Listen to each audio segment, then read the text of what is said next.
more intimate crowd today. Good morning, everyone. Welcome to SF Blockchain Week.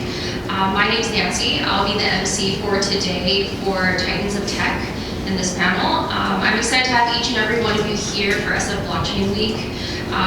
We're here to change the narrative together, and as many of you know, SF Blockchain Week isn't about hype or speculation, but it's more about tech and education. There are only two rules: come to learn and stay curious. So for the first event of the day, I'd like to introduce Sergey Nazarov. He's with Chainlink, and he's going to be talking about securely connecting smart contracts to off-chain data and events. Welcome, Sergey. Hi everyone, thanks for coming. So the topic we're going to be covering is how we take smart contracts and make them useful for real-world events. The approach we have to that is that for a smart contract to be a form of digital agreement that's useful for real-world events, it needs to know about those real-world events. It needs to know about market price changes. It needs to know about IoT data for insurance. It needs to know about GPS location for trade finance. It needs to reliably receive these inputs in order to be a form of digital agreement that meaningfully reacts to real-world events. And then it also needs to be able to pay and settle in formats that users want to receive.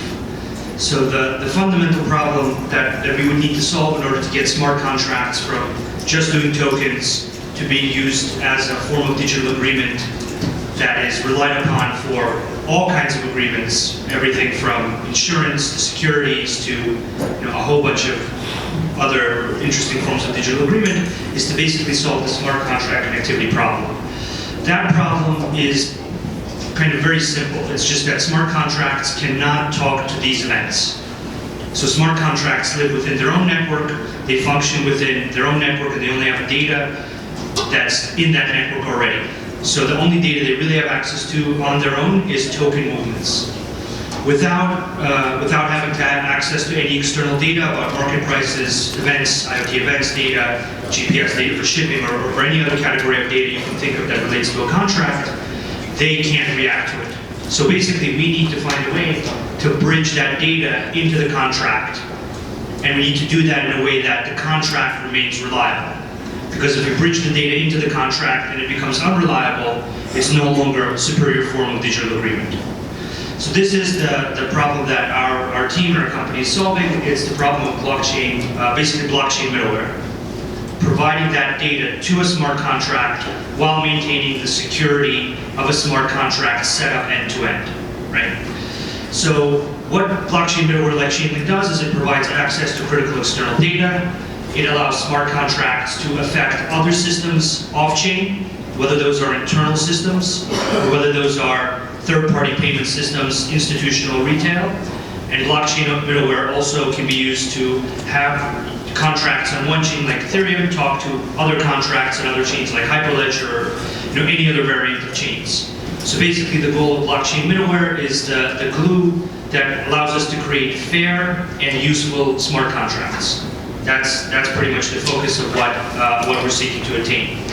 Now, the important point to remember when you're thinking about a smart contract end-to-end, when you're not just considering, okay, here's the middle piece of the contract, and it's running on 20,000 nodes, and it's very reliable in my opinion, the thing to really consider is what is the end-to-end setup of the contract, right? You really care about the end-to-end reliability. How is this highly secure thing in the middle being triggered? How is it actually delivering payment? Why would I rely on this form of digital agreement from end to end, right? This is where the security of blockchain middleware basically becomes paramount. If the thing triggering your highly secure contract is insecure, your end-to-end setup is insecure. Also, the model of smart contracts is that it's a highly deterministic model compared to traditional digital agreements. So traditional digital agreements have tons of fallback systems. So they have, delays, and they have reversals, and they have all these things that allow people to fix problems. Smart contracts are much more deterministic in the sense that one of their greatest benefits is that they will execute as written in a deterministic, highly predictable, reliable way. So if you now are in a universe where you have deterministic digital agreements, you better be sure that the thing triggering your highly deterministic, very difficult to reverse digital agreement is also reliable.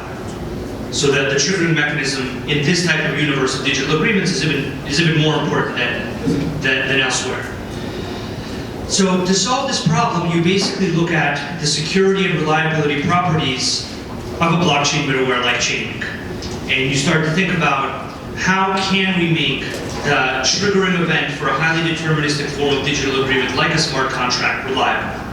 What are the properties that we want the trigger for our smart contracts to have?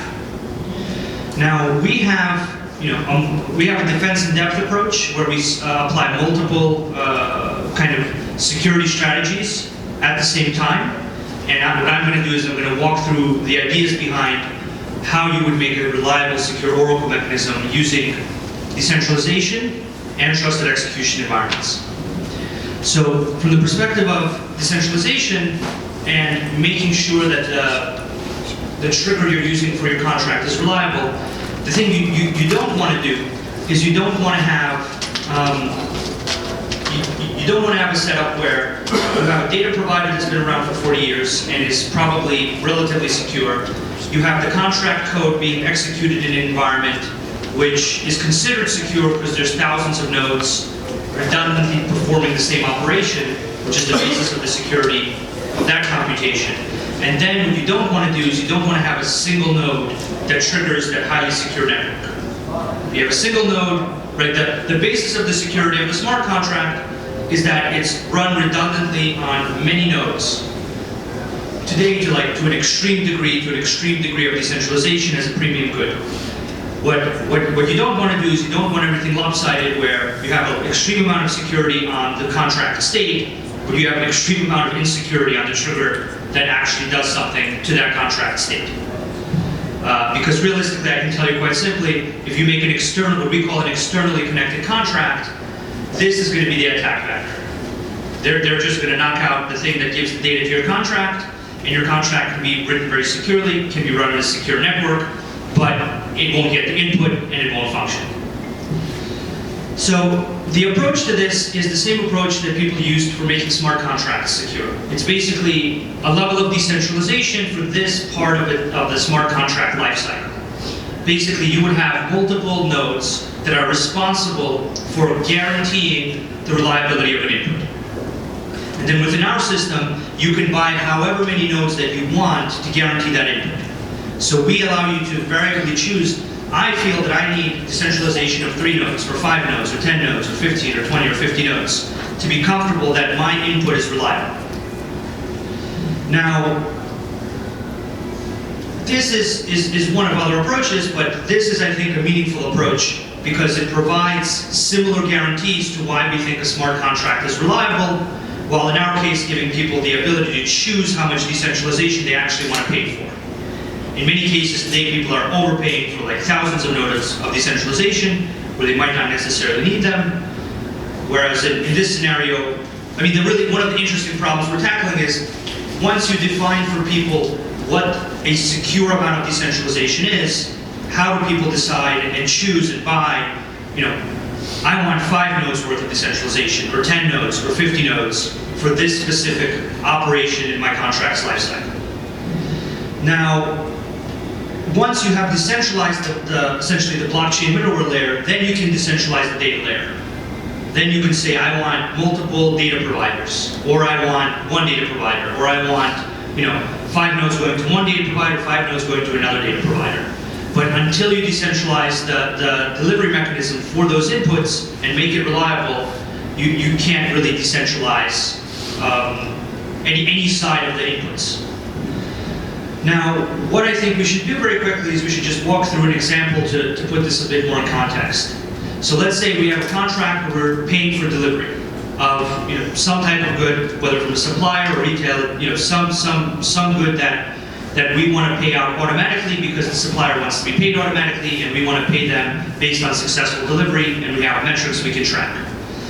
So in this scenario, you would use Chainlinks that pull from something like EasyPost or FlightStats. Both of those data feeds can separately verify that the package is at a certain place, or that the method of transporting the package has arrived, and your contract can now be written around these external events, using chain links that provide this data to the contract.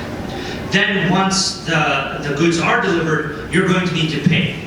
Commonly when people need to pay, they need to do a price calculation. If you're paying in crypto, you would need to do a crypto price calculation. Your contract would not even know what the prices of Ether or anything else was. So you now need a reliable mechanism to tell your contract, okay, it's Tuesday at 5:52 p.m., what is the actual amount I should pay relative to the market prices? And at that point, you would basically, to assure the reliability of the input, get multiple inputs about that, either from one data source, multiple data source, and that would give you the assurance that both the package has arrived and that you're paying for it using the correct amounts.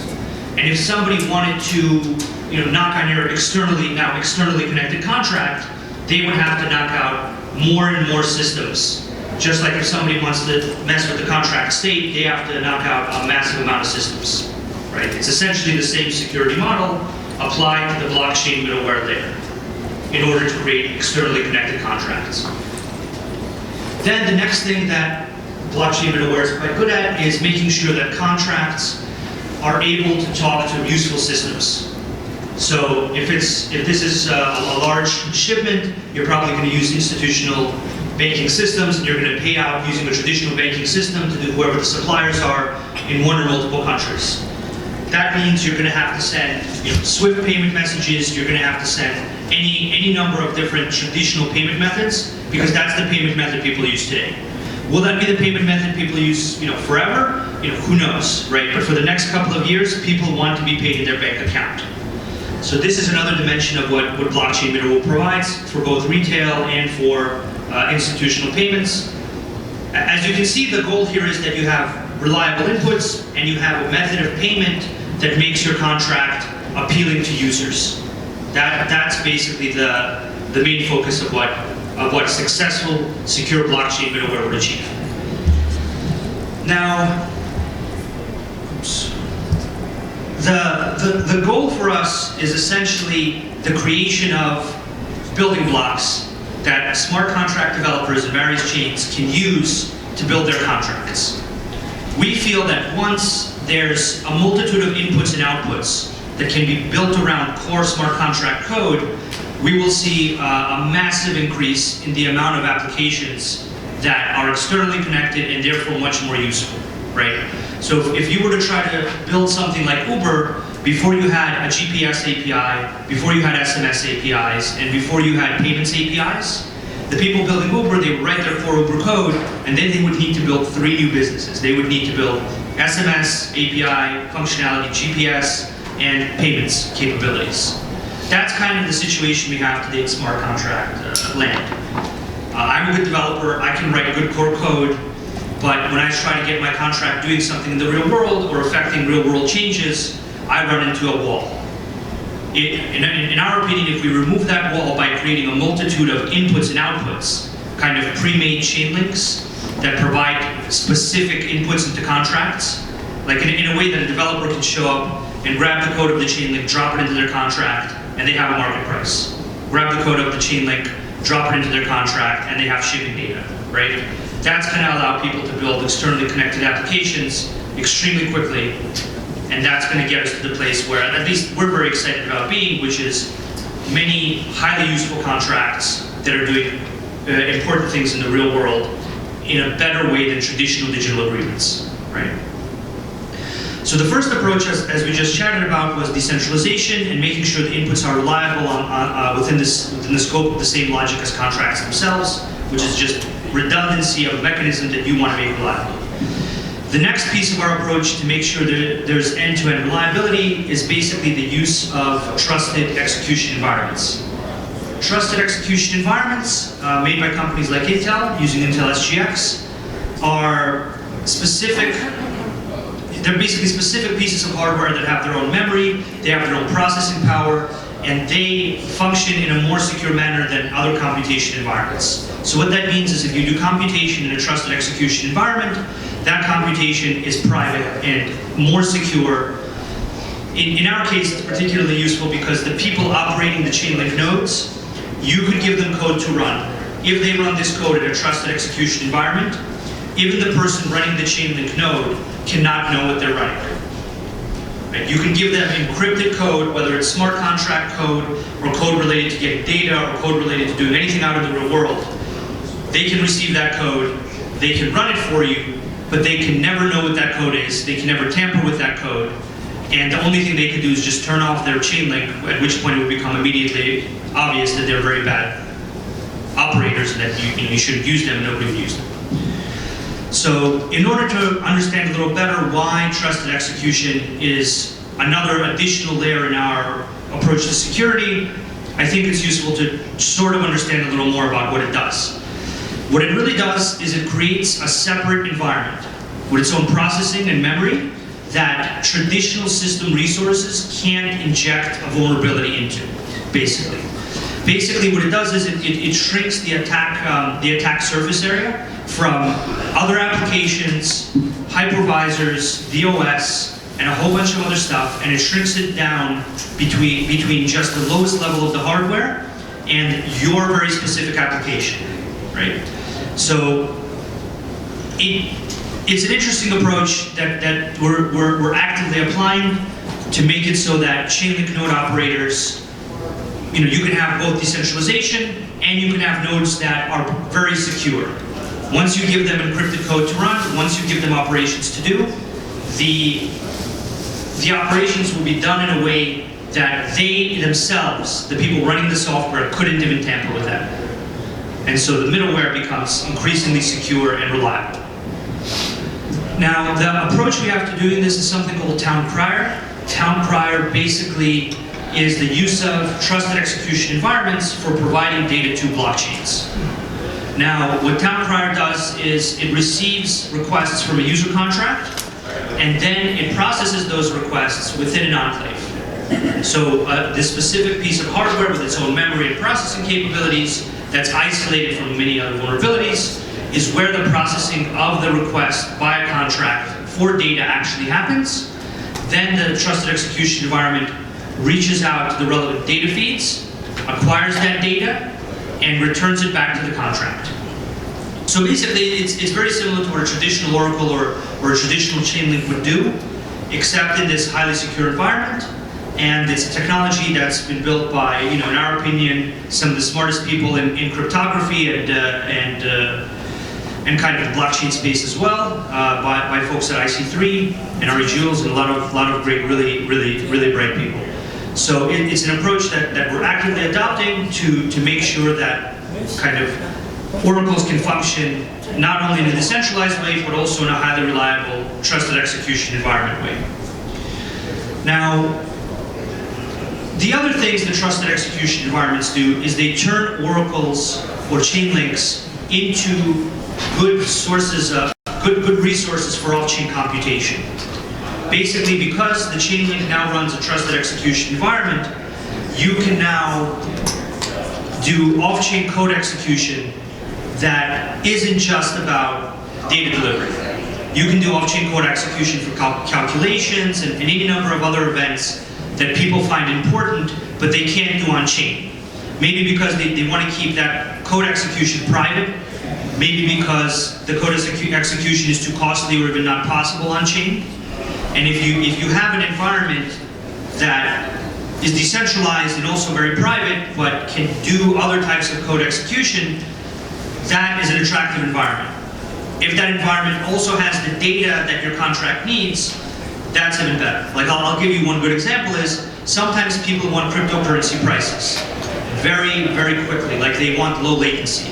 But block times are 15 seconds, right? So what you can do is you can have a Chainlink, ping a bunch of data sources, and you can set a threshold calculation within the Chainlink that I'm getting this data at the millisecond level. When it hits that threshold is when I'm going to write some data into the chain. And that way you're not consistently writing data in the chain and paying fees, and you have a millisecond level clarity on price data, which is what many people need for reliability, for their contracts. So basically, trusted execution also expands the capabilities of a Chainlink beyond just data delivery to a desirable off-chain computation environment. One of the benefits is, very secure data delivery with some computation on top. Other benefits are that smart contracts can now control private keys.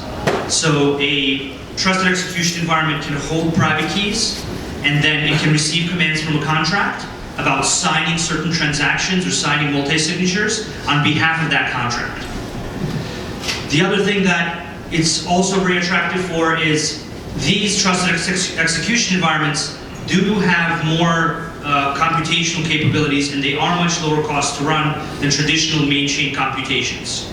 So if you wanted to split your contract into two parts and you wanted to say, I want this part to be on the main chain, I want it to be the main reference contract that everybody looks at and relies on, and I want this other piece of the contract to be, which is much more scalable, much more costly, I want that to be running in this off-chain, reliable environment. It's going to cost you much less, and it'll be private. It'll have, other properties, like it'll have immediate access to data. So there's just a very real dynamic that we're seeing where people are taking their contracts and they're splitting them into two parts. They're saying this is the on-chain part of the contract. It's going to run on the main chain for everybody to access and rely on and get data about. And then here's the off-chain part of the contract that runs in these other environments where it processes data and it does more complex calculations that are either too complex or that I don't want to make public or both. The other thing that's particularly useful, and here we have a good example, is that you can actually run other software within a trusted execution environment.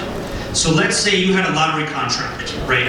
And you wanted to assure people that the randomness that your lottery contract uses is not tampered with, right? One way you can do that is you could use an oracle to talk to a service like random.org to get the data from the service about a random number it generates and then give it back to the contract. Another way you can do it, which is probably more secure, is there are standard libraries that have been used for decades to generate randomness. You take this piece of code and you put it into an Intel SGX enclave. That library, which has been used for decades to generate randomness in probably millions of pieces of software by this point, generates the randomness for you and sends that randomness directly from the trusted execution environment. So there are entire sets of computations, and then sends that into the, in this case, the EVM to broadcast it out to the relevant contract. So there are actually entire sets of computations that you would usually you could use a service for, or you would have problems, people would have trust problems with, like, how do I know that your lottery contract is actually at random? How do I know that you're not gaming the randomness in your lottery to benefit you, the lottery owner, or your friend, or whoever? This right now is basically the most solid approach to generating that randomness in a secure environment and providing that randomness in a secure manner to a lottery contract. And lottery contracts and gambling contracts right now, in terms of mainnet traffic, make up a lot of mainnet traffic. I don't know if that's going to be the case in however many months or years, but this is a genuine thing that raises the security of those contracts in an immediate way, because you now have a computational environment that's more reliable. And in our case, that computational environment is then replicated across multiple nodes to make a decentralized, what's called a decentralized Oracle network. So this is really the two kind of fundamental approaches we have. We have the decentralized approach, where you have however much redundancy you want to purchase for assuring that an input is reliable. And then the decentralization you're purchasing is people running highly secure, highly reliable pieces of software that even they could not tamper with. And so this might mean that you might need to buy only a certain amount of nodes, or if you buy many nodes, you know that they're running environments which are extremely reliable. What we really hope, and what we're kind of really working towards, is that this large degree of reliability from both a decentralization and a trusted execution environment perspective will allow us to create a large collection of inputs. Basically, what we're doing now is we're taking Chainlink and we're wrapping it around kind of many APIs. And we're basically making something that a developer could use in a minute or two. So instead of a developer going and learning an API and then figuring out a piece of middleware and then connecting to their contract, what's going to happen is they're going to show up to a very large list of pretty much almost every resource they could want to connect their contract to.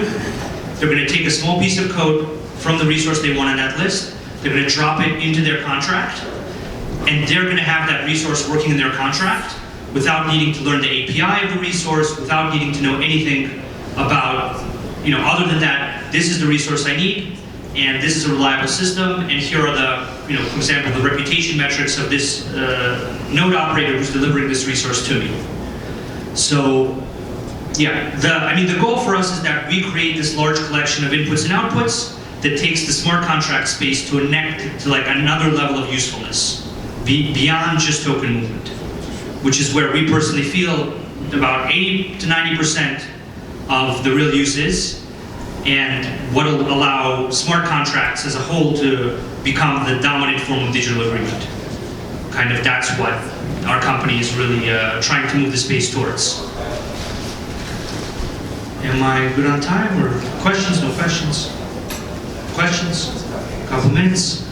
Okay, I think I did that exactly the way I was supposed to, which is good for rare.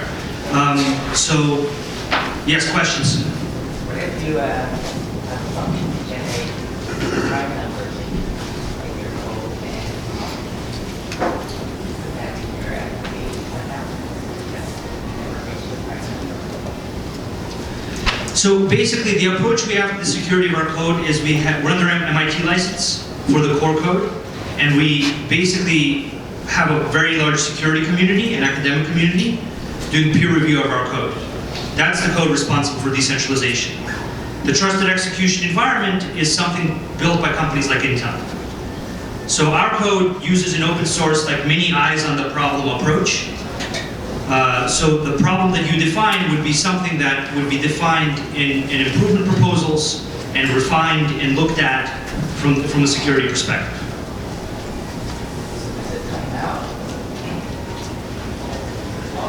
So basically, people would do testing and figure out whether the functionality you're describing is a relevant risk, or it isn't.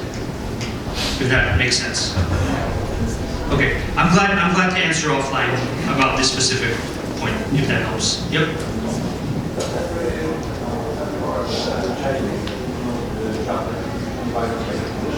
Sorry, could you speak louder? I'm sorry. No, it's just an option. We have a defense in depth approach. So we allow people to purchase however much security of whatever type they want to purchase. If you just want to purchase a lot of decentralization, you can purchase that. If you want to purchase some decentralization and some Intel SGX security, you can purchase that. If you want to purchase decentralization and trusted environments and zero knowledge proof-based security for scalability reasons, you can purchase all those. So we're not myopically focused on any one technology or approach. We have what's called defense in depth approach to security.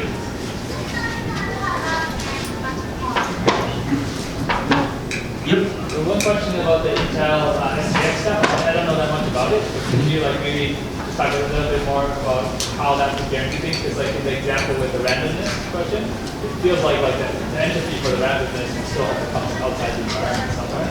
So there are hooks where you have to go, has to pull some stuff from outside that trusted environment alone.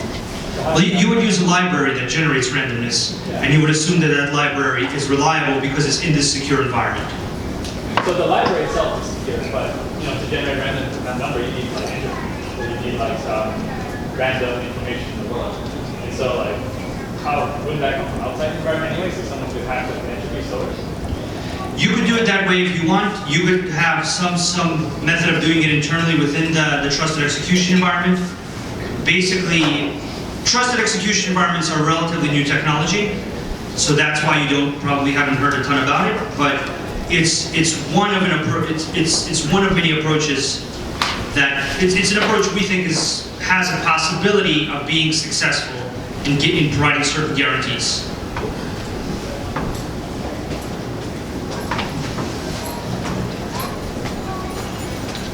Any more? We're good? Okay, great. Thank you very much.